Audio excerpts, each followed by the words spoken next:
happy Saturday. It's me, JC. It's like 2 degrees out there. That's why I'm rocking the hoodie today. My God, it's cold even in the house. We got a very special episode where I'm going to review the new Megadeth album, self-titled, 2026 release, and also talk about the new Alice in Chains tripod reissue. I have an OG cassette. I got an OG CD. I've got the unofficial press, which kind of has a similar hype sticker, color and everything, pretty wild, that I'm going to do a shootout comparison to. So what we're going to do is we're going to review the new Megadeth album, and then I will crack that Barrett Larry open, hit pause, and come back with my sound comparison. First, I'd like to give a shout out to Roger at From All Sinners and Purchase Street Records. He just gave me this voodoo doll from All Sinners, Earl, their mascot, kind of like Eddie, which comes with an exclusive trading card and the pins. You can pick up one of these voodoo dolls down at Purchase Street Records. So cool. But All Sinners is opening for Lynch Mob in New York and in Rhode Island. Check out the dates on the screen. Please go down, support All Sinners, and catch Lynch Mob. Also, Don Jameson is going to be there from that metal show. So pretty cool too. I would make the trek. I would go see about the Megadeth first. So first off, I do have the CD edition. This is from Target with an extra bonus track, and that bonus track is called Bloodlust. Actually, a subscriber sent me this CD, which thank you very much. His name is John. I really do appreciate it. The CD's in the holder, but I've been listening to that all week. But I've been also wanting to get the vinyl record, because this will be one of my favorite albums of the year. Not to blow the review, but I really love this album. I can tell you that the album is leaning more towards, to me, like Cryptic Writings or Countdown to Extinction, maybe a better analogy.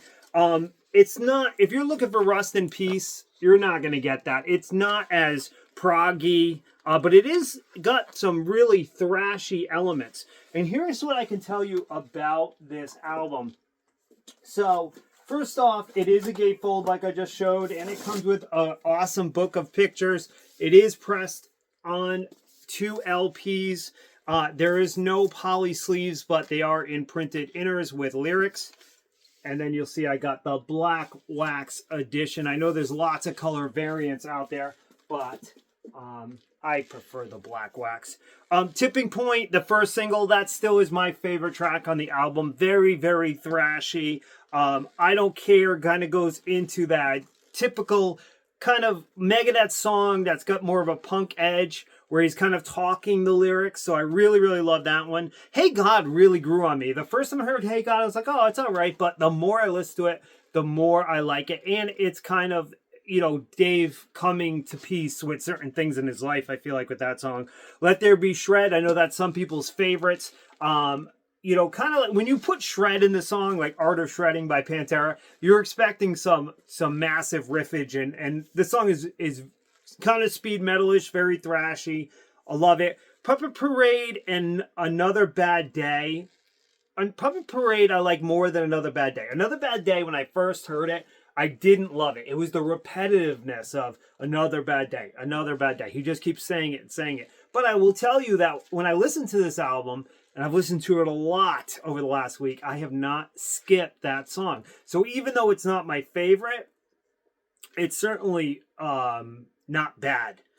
But then Made to Kill, holy shit, that song fucking rules. And sorry for my language. I love Made to Kill. I love the drumming in that song. I love the riffage in that song. And then they go into Obey the Call and I Am War on that side. And both of those songs are killer. So I love all 3 of those songs on side C. And then side D is The Last Note, which is one of my favorites of the album, kind of Dave saying goodbye. And then the cover of Ride the Lightning. There's elements of Ride the Lightning that I really love, like when Dave, you know, that part, I don't want to die, that part. I do prefer James' vocals, but at that, you know, there's certain elements of the Ride the Lightning that I really do like, but I have to say I prefer the Metallica version.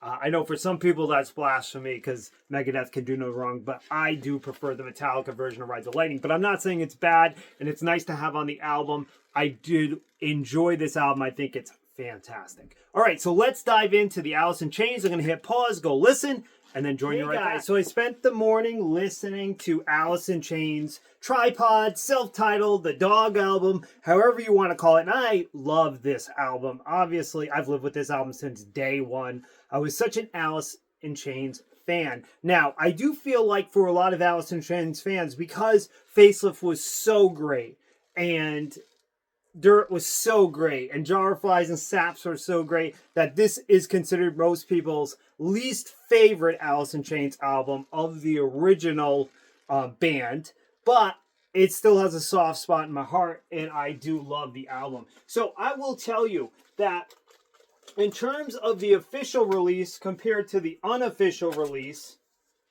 the gatefold is different. The album cover is very similar. I think that the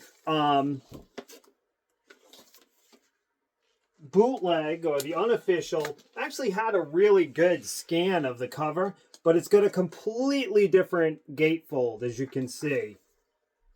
So very similar but different gatefold on the reissue, and then it does have printed inners, which are really cool, replicating the original artwork that's in the CD. I will tell you that the unofficial sounds much better. I mean, the reissue sounds much better than the unofficial. And another cool element is that they have the purple kind of, the purple label there on the yellow album, much like when you get the CD, it was a purple CD with the purple case, I should say, with the yellow CD. So very cool that they paid homage to that. Now, in terms of comparison to the original CD and the original cassette, I will tell you that these are cut much louder than this.